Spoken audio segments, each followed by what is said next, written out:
May these words be spoken and heard in the power of risen love. Amen. I want you to imagine that the word Easter may sometimes be a verb.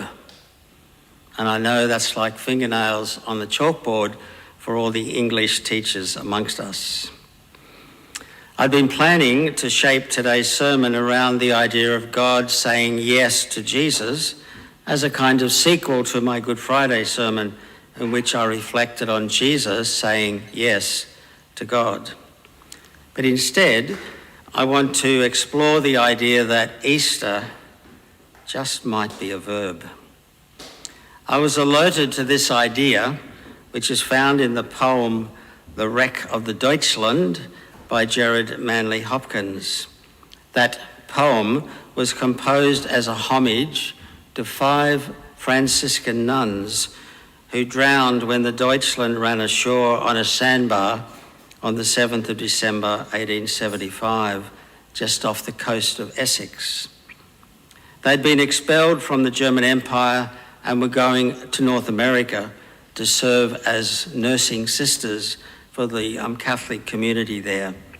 They'd been expelled from Germany because the Kaiser and the Pope were having a struggle over who was in charge. We had our turn at that a couple of hundred years earlier, of course. Towards the end of his lengthy poem, Hopkins puts these words on the lips of the drowning nuns.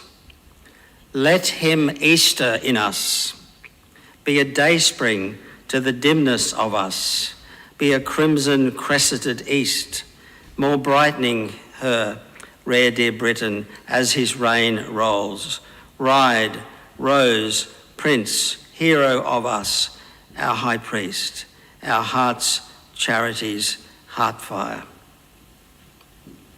Of course, we're familiar with the idea of Easter being an adjective, particularly an adjective of time, but also an adjective that expresses a joyful, rejuvenated dimension of something.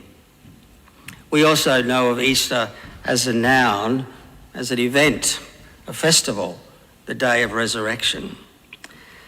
But I want us to play with the idea of Easter as a verb.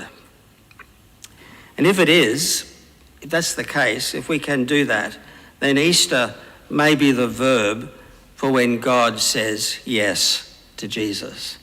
See, an old sermon idea never goes away, it just gets recycled. So like the nuns drowning in the stricken vessel off the coast of Essex, Jesus needed to be Eastered, and he was. But there's much more Eastering to be done in the world than simply the raising of Jesus. Our beautiful blue planet circling around the sun needs to be Eastered. The ancient people of Palestine need to be Eastered. The state of Israel needs to be Eastered. The people of Ukraine are desperate to be Eastered. The indigenous people of this ancient land, including the Bundjalung on whose lands we live, yearn to be Eastered. The city of Lismore and our neighbouring villages hope to be Eastered. The whole Northern Rivers region looks to be Eastered. Our families yearn to be Eastered. Those living with chronic illness yearn to be Eastered. Those lingering at the end of their lives seek to be Eastered. The diverse Christian community across our nation surely needs to be Eastered. And the Anglican Church in Australia is in profound need of Eastering. Even our parish here needs to be Eastered. I need to be Eastered. Perhaps you also need to be Eastered. Eastering is the power of God seen in that awesome wind that hovered over the primal sea in the opening chapter of Genesis.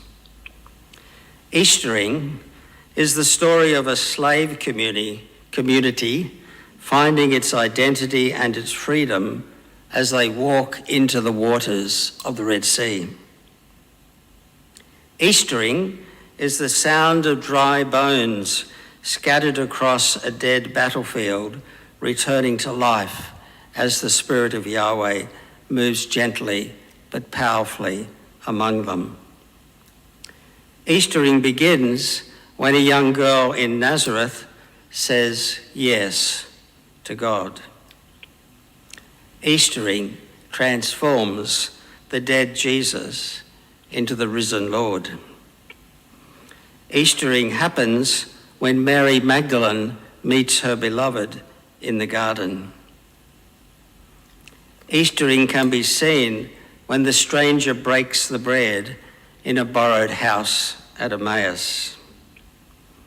Eastering occurs when the risen Lord joins the frightened disciples on their side of the locked doors. Eastering continues when Paul encounters the risen Jesus on the road to Damascus. Eastering is our experience when we say yes to God. And Eastering occurs when we gather at the table of Jesus. Amen.